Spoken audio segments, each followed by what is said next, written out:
والعصر ان الانسان لفی خسر الا الذین آمنوا وعملوا الصالحات وتواصوا بالحق وتواصوا بالصبر. وقال تبارک وتعالی کما ورد فی سورۃ لقمان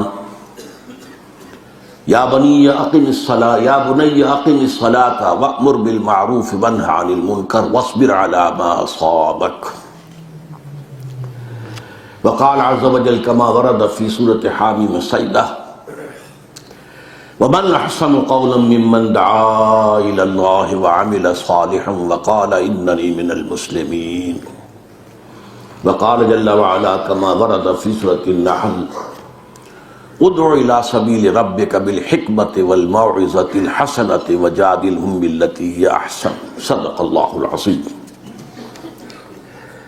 رب اشرح لي صدري ويسر لي امري واحلل عقدة من لساني يفقهوا قولي. اللهم ربنا الهمنا رشدنا واعذنا من شرور انفسنا. اللهم ارنا الحق حقا وارزقنا اتباعه وارنا الباطل باطلا وارزقنا اجتنابه. اللهم وفقنا لما تحب وترضى وتقبل منا فانك خير المتقبلين. آمين يا رب العالمين. اخوانی فی الدین و رفقائی فی التنظیم، السلام علیکم ورحمۃ اللہ وبرکاتہ. مجھے خوشی ہے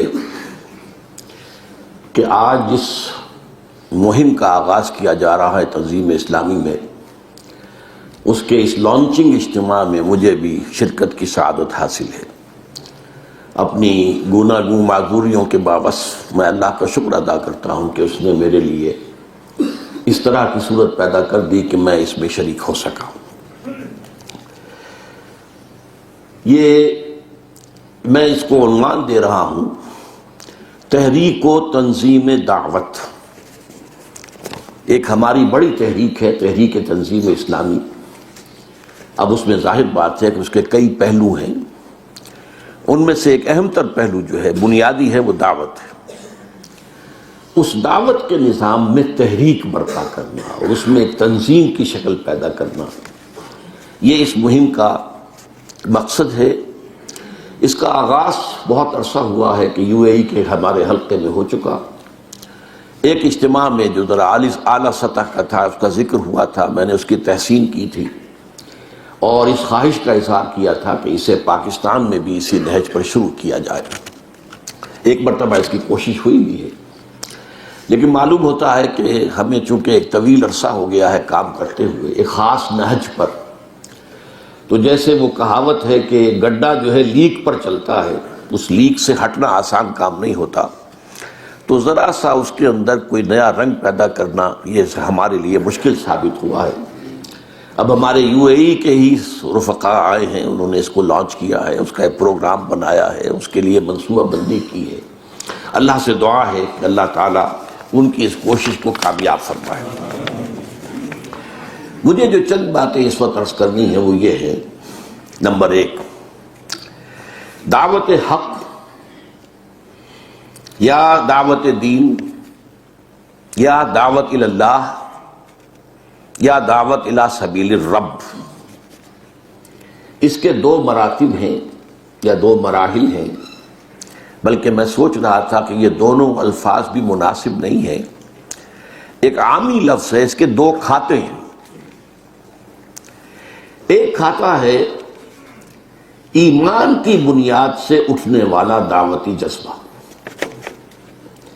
ایمان اگر حقیقی ہے، اگر وہ قلب میں جاگزی ہو چکا ہے، تو اس کا طبعی نتیجہ ہے. یہ سورۃ العصر کے درس میں بیان کیا کرتا ہوں، آپ کو یاد ہوگا. طبعی نتیجہ ہے کہ اس سے دعوت پھوٹے. اگر کہیں آگ جل رہی ہو تو اس سے حرارت ماحول میں پھیلنی چاہیے. کہیں برف کی سل رکھی ہو تو اس سے ٹھنڈ برودت ماحول میں سرایت کرنی چاہیے. اگر نہیں کر رہی تو یہ گویا کہ لمحہ فکریہ ہے کہ غالباً جسے ہم ایمان سمجھ بیٹھے ہیں وہ ایمان نہیں ہے. یہ گویا کہ اپنے آپ کو دھوکہ دینے والی بات ہو جائے گی. تو طبعی نتیجہ ہے کہ اس سے دعوت جو ہے وہ برآمد ہو بغیر کسی ایفرٹ کے. پھر اس میں ایفرٹ کے بھی 2 چیزیں ہیں. ایک ہے مروت اور شرافت اور اخوت کی بنیاد پر کہ جو چیز آپ نے اپنے لیے پسند کی ہے وہ اپنے بھائیوں کے لیے پسند کریں. یہ جذبہ در حقیقت خیر خواہی کا جذبہ، یہ اخلاق کا تقاضا ہے، مروت کا تقاضا ہے، شرافت کا تقاضا ہے، اخوت کا تقاضا ہے، جس کے لیے حضور نے فرمایا لا یؤمن احدکم حتی یحب لاخیہ ما یحب لنفسہ. تم میں سے کوئی شخص مومن نہیں ہو سکتا جب تک کہ وہ اپنے بھائی کے لیے بھی وہی بات پسند نہ کرے جو اپنے لیے پسند کرتا ہو. اب اگر ہم نے یا ہم میں سے کسی نے تنظیم اسلامی کو اپنے لیے پسند کیا، دین کے راستے پر چلنے کا ہم نے انتخاب کیا، تو ہمارا گویا کہ اس اعتبار سے مروت، شرافت، اخوت کا تقاضا ہوگا کہ اس میں اپنے بھائیوں کو شریک کریں، ان کو ساجی بنائیں، ان کے اندر بھی اس دعوت کو تقسیم کریں. اور تیسرا جذبہ ہے غیرت اور حمیت. جس اللہ کو ہم نے مانا ہے اور جس کے دین کو ہم نے اختیار کیا ہے اور تسلیم کیا ہے علی وجہ البصیرت، اس کے لیے غیرت اور حمیت ہونی چاہیے کہ اس کو پھیلایا جائے، اس کو عام کیا جائے، اس کی سربلندی کی کوشش کی جائے. یہ تمام مضامین وہ ہیں کہ جو ہمارے منتخب نصاب جو ہے مطالعہ قرآن حکیم کا، اس کے جو بنیادی جو اسباق ہیں، جامع اسباق، سورۃ العصر، ایمان سے اور عمل صالح سے ہی تواصی کی صورت میں پیدا ہونا. یہ بالکل ایسے ہی ہے جیسے کہ آم کی گٹھلی سے آم کا درخت بنے گا، اور آم کا درخت جب پوری طرح جوان ہو جائے گا، وہ بارآور ہوگا، تو اس میں سے آم کا پھل لگے گا، اس میں گٹھلی بھی ہوگی. یہ گٹھلی جو ہے وہ اس آم کی سیلف پروپیگیشن، اس کی جو پرپیچویشن جو ہے اس کا ذریعہ بنے گی. اس لیے اس کے اندر گٹھلی رکھی گئی ہے کہ اس گٹھلی سے ایک اور آم کا درخت وجود میں آ جائے. باقی اس آم کے اندر جو شیرینی ہے، جو لذت ہے، یہ گویا کہ اضافہ ہے، نافلۃ لک ہے. ورنہ اس پورے پروسیس کے اندر اس گٹھلی کا عمل کیا ہے کہ اس سے وہ ہے پہلے بات آگے پھیلے. تو ایمان اگر حقیقی ہے تو اس کی گٹھلی سے جو پودا وجود میں آنا چاہیے، اس کے پھل میں وہ گٹھلی دوبارہ آ جانی چاہیے کہ اس سے وہ زمین کے اندر گرے اور اس سے پھر ایک اور نیا پودا آم کا جو ہے وجود میں آئے. اسی طریقے سے سورہ لقمان میں جو لفظ آتا ہے یا بنی اقم الصلاۃ وامر بالمعروف وانہ عن المنکر واصبر علی ما اصابک، یہ امر بالمعروف نہی عن المنکر. پھر سورہ حامی میں سجدہ میں ومن احسن قولا ممن دعا الی اللہ وعمل صالحا وقال اننی من المسلمین. اس شخص سے بہتر کس کی بات ہو سکتی ہے کہ جو اللہ کی طرف بلائے اور نیک عمل کرے اور یہ کہے کہ میں بھی مسلمانوں ہی میں سے ہوں. اب یہ میں صرف اشارے کر رہا ہوں کہ ہم نے اپنے منتخب نصاب کے اندر جو 4 جامع اسباق شامل کیے تھے، ان میں تینوں کے اندر یہ بات موجود ہے. یہ جو ہے در حقیقت اس میں اصل جو جذبہ کار فرما ہونا چاہیے، یہ ہمارا جو تنظیم اسلامی کا کی جو قرارداد تاسیس ہے، پھر اس کی جو تشریحات ہیں، ان میں موجود ہے کہ اس میں جذبہ ہونا چاہیے نصح کا، خیر خواہی کا، اپنے بھائی کی بھلائی، اس کی خیر خواہی، اس کی عاقبت کو بچانا اور سنوارنا تاکہ اس کی ابدی زندگی جو ہے بہتر ہو جائے.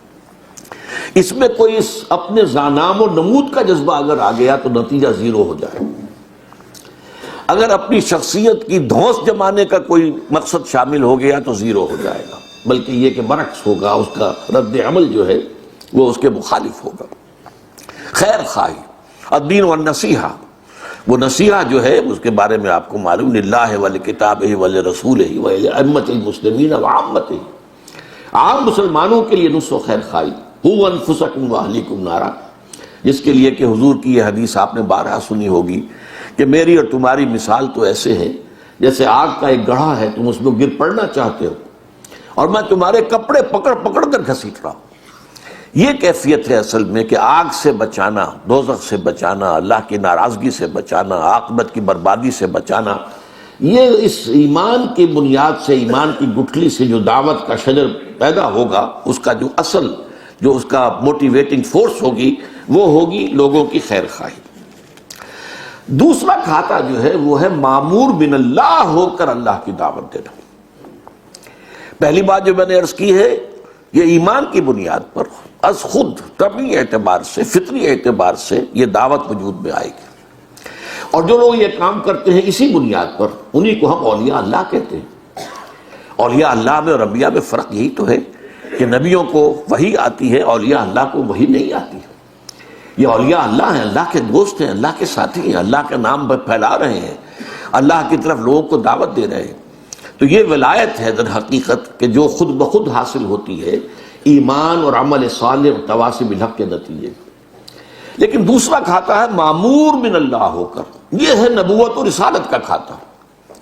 اللہ جنہیں چن لیتا ہے اور ان کو معمور کر دیتا ہے اس بات پر کہ تمہیں میری طرف لوگوں کو بلانا ہے، تمہیں حق کی دعوت دینی ہے، تمہیں لوگوں پر اتمام حجت کر دینا ہے۔ اس معاملے میں بھی انبیاء کرام کا بھی رول ہے، اور خاص طور پر رسولوں کا رول جو ہے بڑا فیصلہ کن ہوتا ہے۔ نبی جو ہے وہ عام طور پر اولیاء اللہ ہی کے انداز کی شخصیتیں ہوتی ہیں، سوائے اس فرق کے کہ انہیں وحی آتی ہے۔ لیکن رسول آتا ہے دعوے کے ساتھ، مجھے اللہ نے بھیجا ہے، میں معمور من اللہ ہوں، اور نہ صرف یہ کہ تم اللہ کی بندگی اختیار کرو بلکہ میری اطاعت کرو۔ یہ ایک خاص رول ہے کہ جو رسولوں کا ہے۔ اب آپ کو معلوم ہے کہ نبیوں اور رسولوں کا سلسلہ جو ہے محمد رسول اللہ صلی اللہ علیہ وسلم پر ختم ہو چکا۔ اب یہ کام کس کا ہے؟ یہ معموریت من اللہ جو ہے، اللہ کی طرف سے معمور ہونے کا منصب امت محمد صلی اللہ علیہ وسلم کو بحیثیت مجموعی حاصل ہے۔ یہ رسالت محمدی کا تسلسل ہے کہ یہ دعوت جو ہے اسی طور سے جاری رہے، اسی طرح پھیلے، اسی طرح خلق خدا تک اللہ کا پیغام پہنچتا رہے۔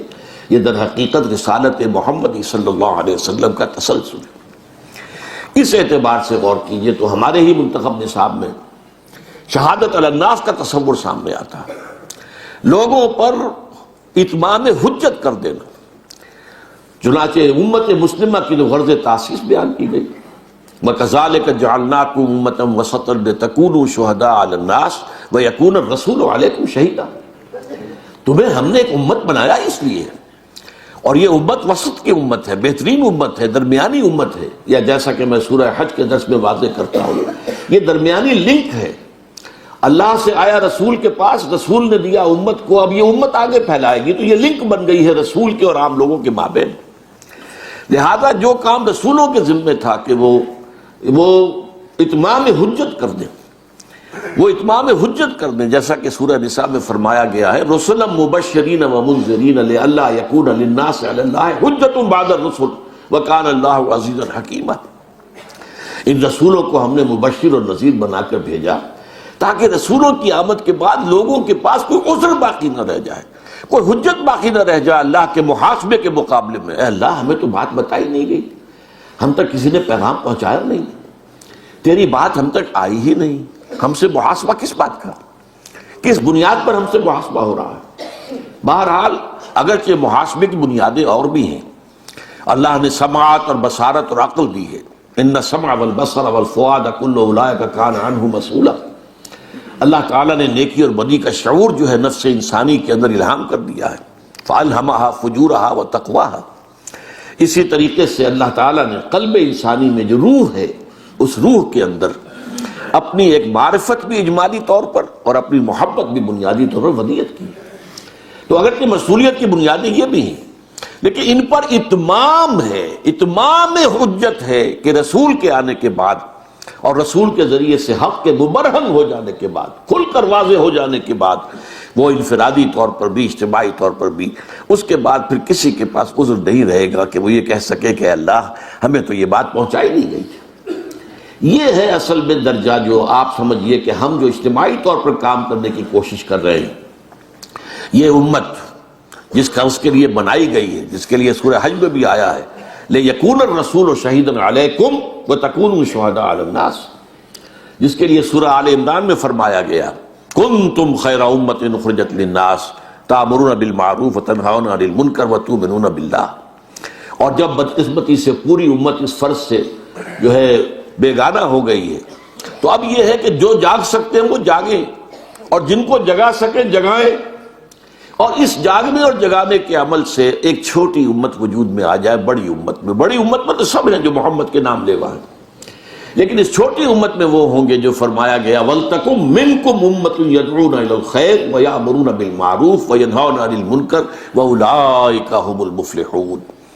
یہ معاملہ جو ہے فلاح کا وعدہ صرف ان سے ہے جو امت ایٹ لارج ہے، بڑی امت ہے، ٹھیک ہے، وہ ہے اللہ کے نام لیوا، اللہ کے رسول کے نام لیوا، لیکن یہ کہ فلاح کا وعدہ جو ہے، کامیابی کا وعدہ ان سب سے نہیں ہے۔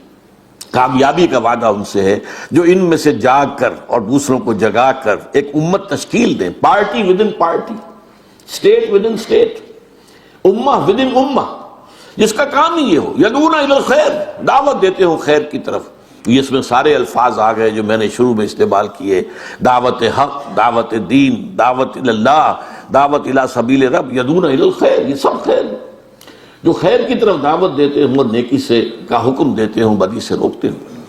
اس کام کے لیے جو ہے ہم نے یہ اپنی جمعیت بنائی ہے، تنظیم بنائی ہے۔ یہ در حقیقت وہ تسلسل ہے رسالت محمدی کا، اس کا شعور ہمیں ہو جانا چاہیے۔ اب اس میں جو ایک فرق واقع ہوتا ہے اس کو نوٹ کر لیں۔ دیکھیے، سب جانتے ہیں کہ حفظان صحت کے اصولوں کی پابندی ہر شہری کا کام ہے۔ ہر شہری کا کام ہے کہ وہ کوئی گند جو ہے اپنے ہاں کا کوڑا کرکٹ جو ہے باہر نہ پھینکے، اس کا کوئی مناسب بندوبست کرے، حفظان صحت کے اصولوں کو پیش نظر رکھے تاکہ بیماریاں نہ پھیلیں۔ یہ ہر شہری کا کام ہے، لیکن ایک محکمہ ہی اس لیے بنا دیا گیا وہاں پر کہ جو صحت اور صفائی کا محکمہ ہے، وہاں جو لوگ کام کر رہے ہیں وہ تو اصل میں اس کی تنخواہ پا رہے ہیں، ان کا کام ہی ہے، ان کو تو دن رات یہ کام کرنا ہے، یہ ان کے لیے کوئی سائیڈ جاب نہیں ہے۔ عام شہری کے لیے وہ سائیڈ جاب ہے، وہ ایک جو ہے ضمنی کام ہے۔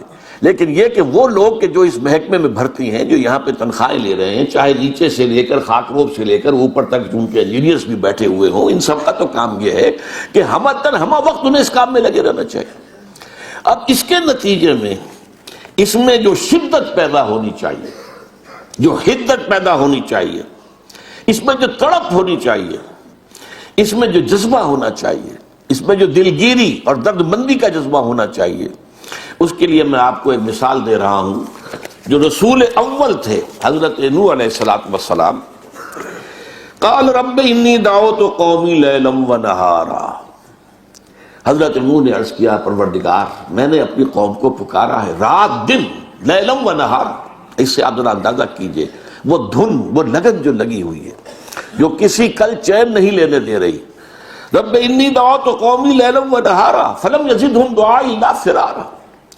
تو میری ساری دعوت و تبلیغ کے نتیجے میں ان کے اندر تو فرار ہی کی کیفیت بڑھی ہے اور متنفر ہوئے ہیں، بھاگے ہیں، دور گئے ہیں۔ اب یہ آپ اندازہ کیجئے کہ یہ اللہ کا ایک جلیل القدر پیغمبر کہہ رہا ہے اور اس کی دعوت کا یہ نتیجہ نکل رہا ہے اور وہ دیکھ رہا ہے۔ تو ہم سوچیں ہمارا ماحول تو ابھی اتنا برا نہیں ہے، ہمارے ماحول میں تو لوگ کچھ نہ کچھ سننے والے موجود ہیں، یہ سننے والے موجود تھے تو آج اتنی تعداد میں یہاں جمع ہے، موجود ہیں۔ محنت کی جائے تو یہاں معاملہ جو ہے اتنا خراب نہیں ہے، کوشش کی جائے، لیکن وہاں تو یہ حال ہے۔ وَإِنِّي كُلَّمَا دَعَوْتُهُمْ لِتَغْفِرَ لَهُمْ جَعَلُوا أَصَابِعَهُمْ فِي آذَانِهِمْ وَاسْتَغْشَوْا ثِيَابَهُمْ وَأَصَرُّوا وَاسْتَكْبَرُوا اسْتِكْبَارًا۔ اور جیسے جیسے اور جب میں نے ان کو پکارا ہے، انہیں دعوت دی ہے، انہوں نے اپنے کان، اپنی انگلیاں اپنے کانوں میں ٹھوس لی ہیں اور اپنے کپڑوں کو لپیٹ لیا ہے اپنے سروں کی گرد تاکہ آواز اندر کانوں میں نہ پہنچ سکے، اور مصر ہو گئے، اڑ گئے ہیں اپنے، اور استکبار کی روش اختیار کی ہے۔ ثم انی دعوتہم جہارا، پھر میں نے انہیں بلند آواز سے بھی پکارا ہے، دعوت دی ہے بلند آواز سے، چوکوں میں کھڑے ہو کر، اجتماعات میں کھڑے ہو کر لوگوں کو پکارا ہے۔ ثم انی اعلنت لہم واسررت لہم اسرارا، پھر میں نے ان کے لیے اعلانیہ بھی دعوت پیش کی اور چھپ چھپ کر بھی، مخفی طور پر بھی، پرسن ٹو پرسن بھی، انڈیویجول ٹو انڈیویجول بھی دعوت پیش کی ہے، لیکن نتیجہ کوئی نہیں نکلا۔ تو بہرحال یہ صورتحال، اس میں جو نقشہ ہے، جو جذبہ، جو دھن، جو لگن، یہ معمور من اللہ ہو کر دعوت اللہ کا کام اگر کرنا ہے تو اس کی جھلک اگر پیدا نہیں ہو رہی ہے تو پھر میں کہوں گا کہ ہمارے لیے یہ ایک لمحہ فکریہ ہے۔ ہمیں سوچنا چاہیے کہ ہم کس چیز پر مطمئن ہو کر بیٹھے ہوئے ہیں، ہم نے کن کن چیزوں کا سہارا لیا ہوا ہے۔ اب تیسرے مرحلے پر میں آ رہا ہوں۔ اس میں بھی اب یہ جو تیسرا مرحلہ ہے، اقامت دین کی جدوجہد، یہ کیا ہے؟ یہ شہادت علی الناس کا تکمیلی مرحلہ ہے۔ اس کا بھی ایک تقاضا تو یہ ہے، ہم مسلمان ہیں تو ہمارے ہاں نظام بھی اسلام کا ہونا چاہیے، منطقی بات ہے، سیدھی سی بات ہے۔ لیکن ایک یہ ہے کہ جو کار رسالت ہے وہ شہادت علی الناس جو ہے اس دور میں اس کا تقاضا پورا نہیں ہو سکتا جب تک کہ پورا دین کا نظام قائم کر کے دکھا نہ دیا جائے، چلا کر نہ دکھا دیا جائے، اور لوگوں کو دعوت نہ دی جائے کہ آؤ اور دیکھو اپنی آنکھوں سے یہ اسلام ہے۔ اس اسلام کی بنا پر محمد رحمت للعالمین بنے، تمام جہان والوں کے لیے رحمت ہے، ہدایت ہے، یہ سسٹم آف سوشل جسٹس ہے۔ آؤ دیکھو، نوع انسانی تلاش میں ہے، دھکے کھا رہی ہے مشرق و مغرب کے۔ وہ ملوکیت سے آزاد ہوئی تھی تو سرمایہ داری کے پھندے میں پھنس گئی، اس سے آزاد ہوئی تھی تو ایک کمیونسٹ پارٹی کی ڈکٹیٹرشپ کے اندر پھنس گئی، اب اس سے آزاد ہوئی ہے تو اب کھڑی ہے کدھر جانا ہے۔ اور انہیں اندیشہ ہو گیا ہے مغرب والوں کو کہ اسلام کچھ ابھرتا نظر آ رہا ہے اگر وہ کوئی خطر مجھ کو تو اس امت سے ہے جس کی خاکستر میں ہے اب تک شرار آرزو۔ یہ ساری اس وقت کی بین الاقوامی سیاست، یہ ساری جو جنگ بازی جو شروع ہو رہی ہے، اس کا اصل مقصد کیا ہے کہ کہیں ہو نہ جائے آشکارا شر پیغمبر، کہیں وہ شر پیغمبر کہیں آشکارا نہ ہو جائے۔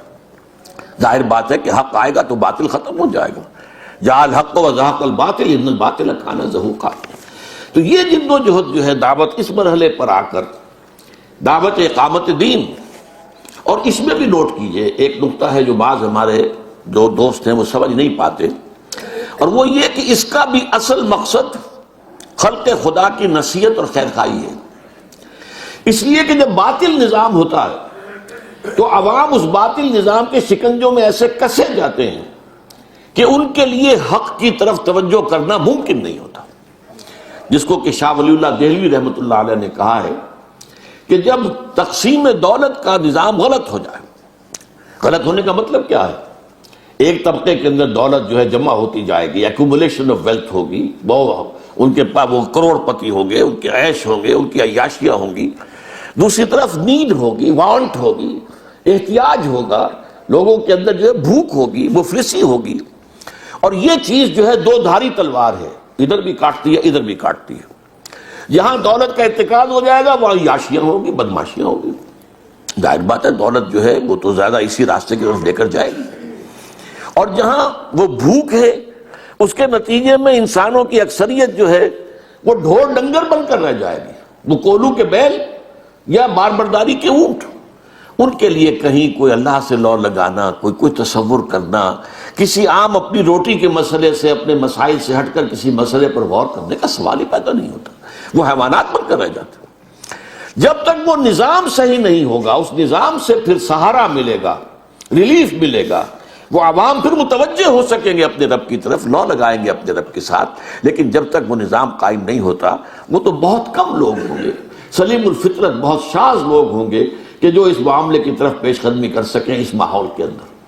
ان سلیم الفطرت لوگوں کو جمع کر کے طاقت کا کوڑا بنا کر اس نظام باطل پر مارا جائے، تاکہ اس نظام باطل کو ختم کر کے نظام حق قائم کیا جائے۔ System of social justice given by اللہ سبحانہ و تعالی تھرو ہز میسنجر محمد صلی اللہ علیہ وسلم، اسے نافذ کر کے دکھایا جائے۔ یہ ہے اقامت دین کی جد و جہد۔ اب یہاں ایک بات آج نوٹ کیجئے، یہاں دعوت دین یا دعوت حق یا دعوت اللہ یا دعوت الی سبیل رب میں ایک ایلیمنٹ کا اضافہ ہوتا ہے، اور وہ ہے دعوت الی جماعت۔ اس لیے کہ اقامت دین کی جد و جہد بغیر جماعت کے ممکن نہیں ہے۔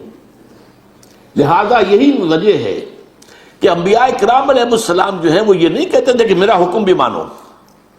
حضرت یوسف علیہ السلام نے فرعون مصر سے جو بھی بادشاہ اس وقت تھا اسے یہ نہیں کہا کہ میرا پہلا حکم مانو، پہلے مجھ پر ایمان لاؤ پھر میں تمہارے ساتھ تعاون کروں گا۔ وہ جیسے میں نے عرض کیا اولیاء اللہ ہوتے ہیں، وہ صرف دین کا پیغام تو پہنچا رہے ہیں، لیکن یہ وہی ہے جو ایمان کے بیج سے، ایمان کی گھٹلی سے وجود میں آیا ہے خود بخود، وہ معمور من اللہ ہو کر نہیں، لیکن رسول آتے تھے معمور من اللہ ہو کر۔ ان کی دعوت میں آپ نے دیکھا سورہ شعراء کے اندر بار بار جو بات آتی ہے، ان اعبدوا اللہ واطیعون، اللہ کی بندگی اور عبادت اختیار کرو، میری اطاعت کرو۔ یہ کیوں ہے؟ اس لیے کہ اس مرحلے پر ایک جماعت کی تشکیل ضروری ہے جو اطاعت رسول کی بنیاد پر قائم ہوئی، جیسے کہ مکے میں قائم ہوئی جماعت قائم ہوئی اطاعت رسول صلی اللہ علیہ وسلم کی بنیاد پر۔ لہذا اس مرحلے پر آ کر جو ہے وہ ایک تنظیم کی دعوت، ایک جماعت کی دعوت یہ بھی ضروری ہو جاتی ہے۔ ابھی آپ جو آغاز کر رہے ہیں ٹھیک ہے، اس کے اندر ابھی اس دوسرے مرحلے کو زیادہ نمایاں نہ بھی کیا جائے، ابھی بنیادی دعوت کے اوپر جو ہے نگاہ جو ہے جمائے رکھی جائے اور اس کے لیے ایک منظم انداز میں کام کیا جائے، اس کے نتائج جو ہیں ان کو دیکھا جائے، مانیٹر کیا جائے، جیسا کہ معلوم ہو رہا ہے کہ ایسا ہو رہا ہے۔ اب آخری بات، بلکہ اس سے ذرا ایک پہلی بات، دعوت کی 3 سطحیں جو ہیں وہ میرے دروس کے اندر، تقاریر کے اندر بار بار آتی رہی ہیں۔ ادعو الی سبیل ربک بالحکمۃ والموعظۃ الحسنۃ وجادلھم باللتی احسن۔ یہ 3 سطحیں ہیں۔ ایک ہے انٹلیکچوئل لیول کے اوپر دعوت کو پیش کرنا، ایک ہے عوامی سطح پر دعوت کا پیش کرنا وعظ و نصیحت کے ذریعے سے، اور ایک ہے جھگڑالو لوگوں سے جھگڑا بھی کرنا، مجادلہ بھی کرنا، لیکن بہترین طریقے پر، الا باللتی احسن وجادلوہم باللتی احسن، بہترین طریقے سے۔ یہ تینوں سطح اپنی جگہ ہیں، اور یہ بات ہماری تنظیم اور ہماری تحریک کے جو بھی لوگ علی وجہ البصیرت اس کے ساتھ چل رہے ہیں انہیں معلوم ہے کہ انبیاء اور رسول کی دعوت کا جو ہدف ہوتے ہیں، رسولوں کی دعوت کا بالخصوص، وہ سوسائٹی کا اعلیٰ ترین طبقہ ہوتا ہے۔ ہماری بھی دعوت کے اندر جو اصل میں اینگل شروع سے ہے وہ یہ ہے کہ ذہین، سمجھدار، پڑھے لکھے لوگ جو ہمارے معاشرے کے اندر جو برین ٹرسٹ جب جن سے بنتا ہے وہ اس دعوت کو سمجھیں اور اس دعوت پر لبیک کہیں، وہاں ایک مضبوط نیوکلیس بنے۔ لیکن اس کے ساتھ ساتھ وہ عوامی دعوت بھی ہوگی، اور وہ عوامی دعوت ہمارے یہاں ہوئی ہے، جیسا کہ ابھی بتایا ہے آپ کو خالد صاحب نے، جہاں میری تحریریں ثقیل ہیں، اس میں مانتا ہوں ثقیل ہیں، وہاں یہ ہے کہ میری تقریریں تو آسان ہوتی ہیں۔ میں بظاہر بات ہے کہ بڑے بڑے مجموعوں میں بھی تقریریں کرنے کا موقع ملا ہے، جن میں سب سے بڑا موقع جو ہے ہندوستان میں ہوا ہے کوئی 1.5 سال پہلے، اور وہاں میں نے دیکھا کہ ایک آدمی نے بھی کوئی بار محسوس نہیں کیا۔ تقریر کا اگر ثقل ہو اور بوجھ ہو تو بے چینی سی پیدا ہو جاتی ہے۔ اگر وہ لوگوں کے ذہنوں سے بات اوپر جا رہی ہو اور ان کے ذہن میں اتر نہ رہی ہو تو مقرر کو سب سے زیادہ احساس ہو جاتا ہے، وہ دیکھ رہا ہوتا ہے سامنے، وہ سارے اس کے سامعین جو ہیں سامنے ہیں، کہ ان میں بے چینی پیدا ہوتی ہے۔ نہیں، لیکن یہ کہ اللہ کے فضل و کرم سے تقریر کے ضمن میں وہ سلاست اللہ نے مجھے عطا کی ہے، اور ہمارے بہت سے ساتھیوں میں مجھے یاد آ رہے ہیں شیخ جمیل الرحمان صاحب جنہوں نے یہ کام شروع کیا تھا، میری تقریریں جو ہیں کیسٹ سے اتار کر اور پھر ان کو شائع کرنا، وہ میرے سامنے رکھ دیتے تھے کہ نظر ثانی کر لیجئے۔ میں کہتا تھا یہ نظر ثانی نہیں ہو پائے گی، آپ جیسے بھی یہ شائع کر دیں۔ وہ بہرحال کام جاری رہا، کچھ نہ کچھ فائدے اس سے ہوتے رہے۔ اس کے بعد اب ہمارے ساتھیوں نے اس کی ری ایڈیٹنگ وغیرہ کر کے ان کو بہتر شکل میں بھی پیش کر دیا ہے۔ تو تقریر کے سلسلے میں وہ مواد آپ کے پاس موجود ہے۔ جدال باللتی احسن یہ اپنی جگہ پر ایک بڑا اسپیشلسٹ جاب ہے، یہ ہر شخص نہیں کر سکتا۔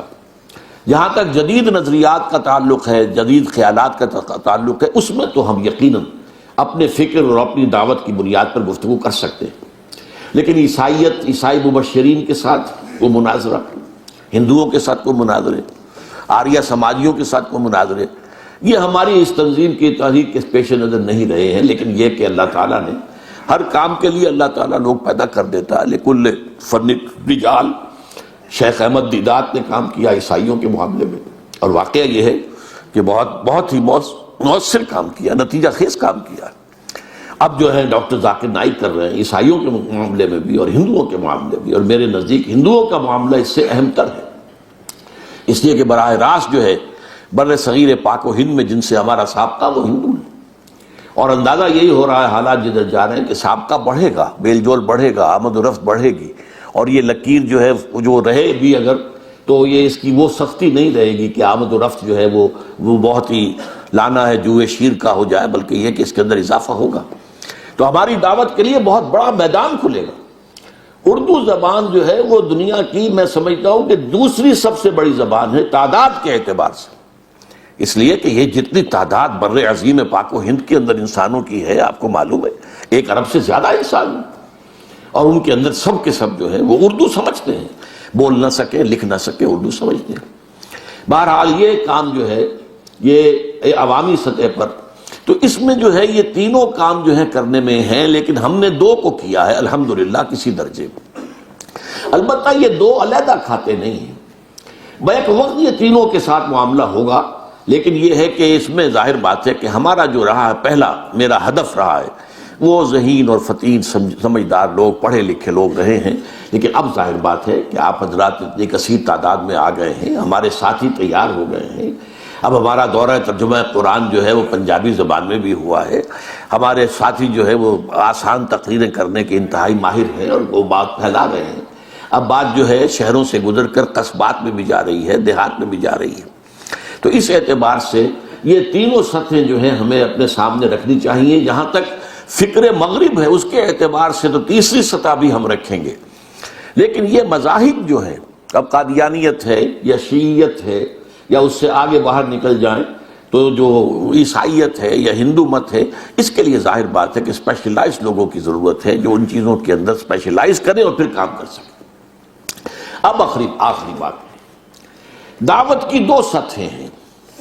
ایک سطح ہے عمومی دعوت، جیسے کہ بارانی علاقوں میں کہا جاتا ہے جہاں پر کوئی اریگیشن کا کوئی نظام نہیں ہے، کہیں نہریں نہیں ہیں، کوئی ٹیوب ویلز بھی نہیں ہے، بس یہ کہ اگر بارش کا چھینٹا پڑ گیا تو پھر گئے اور چنا بکھیر کر آ گئے، اس کے لیے کوئی ہل چلانے، اس کے لیے کوئی اور محنت کر دی، یہ نہیں ہوتا، چنا بکھیر دیا، وہ چنا جو ہے وہ جڑ پکڑ لے گا اور پھر اس سے کچھ نہ کچھ اللہ چاہے گا تو کچھ نہ کچھ یافت ہو جائے گی۔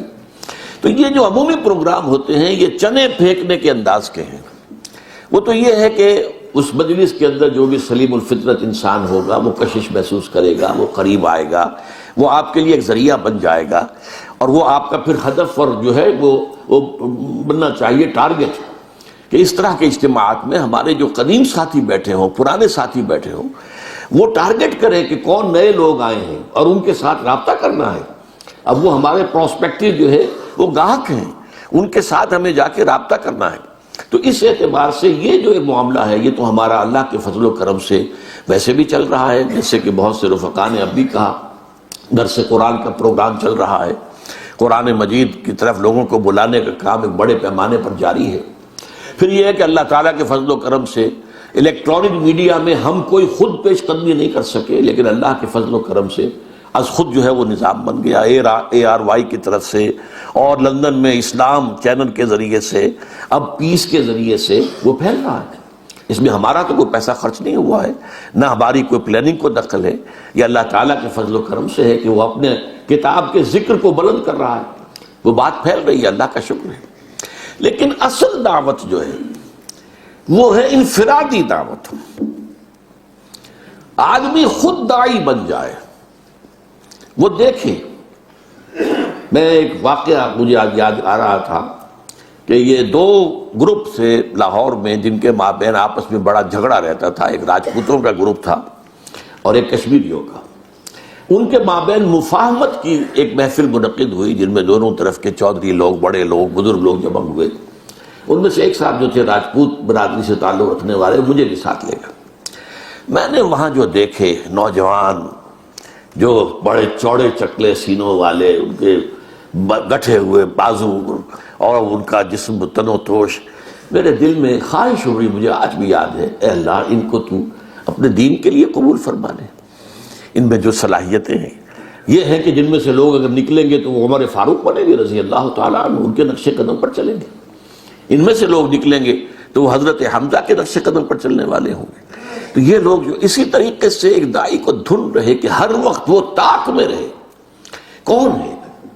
میں نے مثلا جب لاہور میں منتقل ہوا ہوں، آتے ہی جو کام شروع کیا، کرشن نگر میں میں نے ایک مکان خریدا، اس میں اپنا کلینک بنایا، پھر دیکھا آس پاس کی مسجدیں، میں نے کسی ایک مسجد سے اپنے آپ کو نتھی نہیں کیا، ایک مسجد میرے داہنے ہاتھ تھی، ایک بائیں ہاتھ تھی، ایک ذرا فاصلے پر تھی، مختلف نمازیں مختلف مسجدوں میں پڑھنے لگا، ان میں نوجوانوں کو تاڑا میں، پھر ان سے گفتگو کی، ان کا ایک حلقہ بنایا، ان کو قرآن، ان کو درس عربی پڑھنے کے لیے آمادہ کیا۔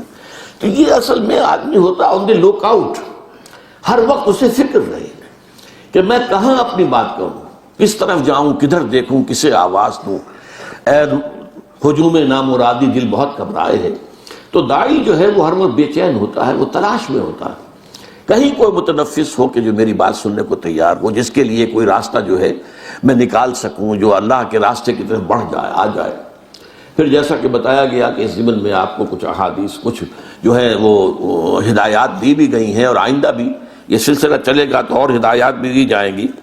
بہرحال اس معاملے کے اندر جب تک کہ انفرادی دھن نہیں ہوگی، یہ ہمارا جو تاسیسی قرارداد ہے اس کے اندر بھی یہ بات آپ کو موجود ملے گی، جب تک ہمارا ہر ساتھی خود اپنی جگہ چھوٹا سا داعی اللہ نہ بن جائے۔ چھوٹا سا ہوگا، چراغ چھوٹے ہوں کوئی بات نہیں، یہ روشنی تو پھیلتی ہے، داعی اللہ بننا ہے، ہر ایک کو بننا ہے۔ اور اس کے لیے جو بھی اب ایک نظام جو تجویز آپ کیا دیا جا رہا ہے، اب آپ اس کے اوپر عمل کریں گے تو انشاءاللہ اس کے نتائج نکلیں گے، اور اس کے پھر بہتر سے بہتر نتائج سے ہماری اس تحریک جو ہے اس کے اندر نئی جان پڑے گی، اس کے اندر ایک اگلا قدم اٹھانے کے لیے، جس کے لیے ہمارے بہت سے ساتھیوں کو فکر رہتی ہے کہ جب تک کوئی ہمارا آگے قدم نہیں اٹھتا ہے تو گویا کہ ہم صرف جو ہے وہ ایک دعوت و تبلیغ والی جماعت بن کر رہ گئے۔ لیکن اس میں صحیح بات کہی گئی ہے کہ اس کے لیے کوئی شرائط ہے، وہ شرائط پوری نہ ہوں اور اس کو قبل از وقت شروع کر دیا جائے تو ظاہر بات ہے کہ پھر وہ کام جو ہے وہ بجائے اس کے کہ وہ کامیاب ہو، وہ الٹا ایک اس کا جو ہے وہ ڈرا بیک آئے گا اور غلط نتیجہ نکلے گا، مایوسی پھیلے گی۔